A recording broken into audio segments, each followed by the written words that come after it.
जय हिंद। अभी हम गांधी मैदान के पास हैं और जितने भी अभ्यर्थी हैं, शिक्षक अभ्यर्थी, चौथे चरण की बहाली को लेकर आज बड़ी संख्या में संगीत, नृत्य, मैथिली, उर्दू, कंप्यूटर, कॉमर्स, कई ऐसे साहित्यिक विषय हैं, भाषा के सब्जेक्ट, जहां पर बहाली में उनकी सीटों की संख्या 9 के बराबर है। आप देख सकते हैं कि बड़ी संख्या में हमारी भाई, हमारी बहनें, सभी लोग आई हैं और स्पष्ट तौर पर सरकार के द्वारा जो कहा जा रहा है, जो दिया जा रहा है, कि आवेदन जो दिए गए हैं बीपीएससी को अध्याचना, उसमें त्रुटि आ गई है। यानी कहने का मतलब स्पष्ट है कि रोस्टर में गड़बड़ी के नाम पर अध्याचना को बीपीएससी ने शिक्षा विभाग को वापस भेज दिया है।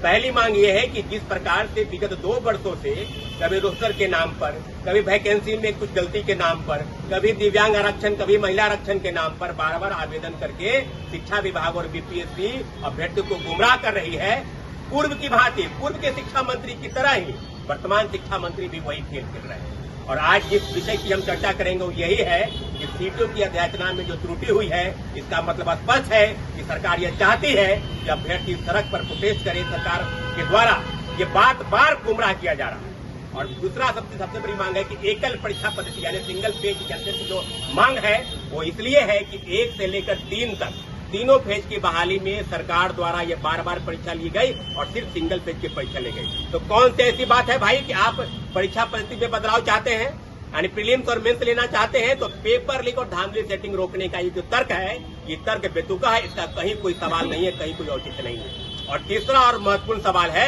कि कई विषय हैं, जैसे पीआरटी में 1 to 5 में सीटों की संख्या बहुत कम है, लगभग 3800 के आसपास है। वही 9-10 में भी सीटों की संख्या कम है। तो ये 2 विषय हैं, इसको भी सीटों की संख्या बढ़ाई जाए। 32,000 की जो अध्याचना गई है उसकी संख्या जो पहले की तरह 46,000 उस पर रहे सरकार। और जो भाषा के विषय जिसमें संगीत, नृत्य, ललित कला, मैथिली, उर्दू, फारसी, बांग्ला, कई विषय हैं, उनकी सीटों की संख्या 9 के बराबर है। तो आज बड़ी संख्या में जो अभ्यर्थी यहाँ मौजूद हुए हैं, उनकी सरकार से एक ही डिमांड है कि जो विज्ञापन निकलेगा, जो बहाली की प्रक्रिया शुरू होगी, उसमें भाषा के विषय की अभ्यर्थियों की संख्या को, पदों की संख्या उसमें जोड़ी जाए।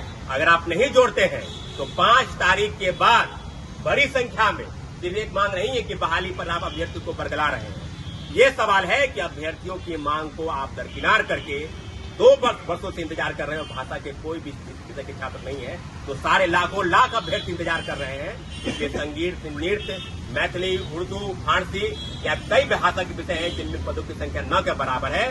टीआरई 4 के विज्ञापन में उनकी पदों की संख्या जोड़कर और पदों की संख्या जो है जोड़कर ही विज्ञापन निकले। और विज्ञापन 46,000 से कम मंजूर नहीं।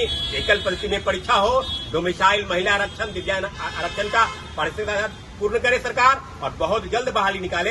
इसी मांग के साथ आज हम लोग यहाँ मौजूद हुए। हम निश्चित रूप से अपनी मांग को सरकार के समक्ष लोकतांत्रिक तरीके से जो हमारा अधिकार मिला है शांतिपूर्वक, उसके तहत ले जाएंगे। और 5 तारीख के बाद यानी 5 अगस्त के बाद हम लोग सड़क पर उतरने के लिए तैयार हैं।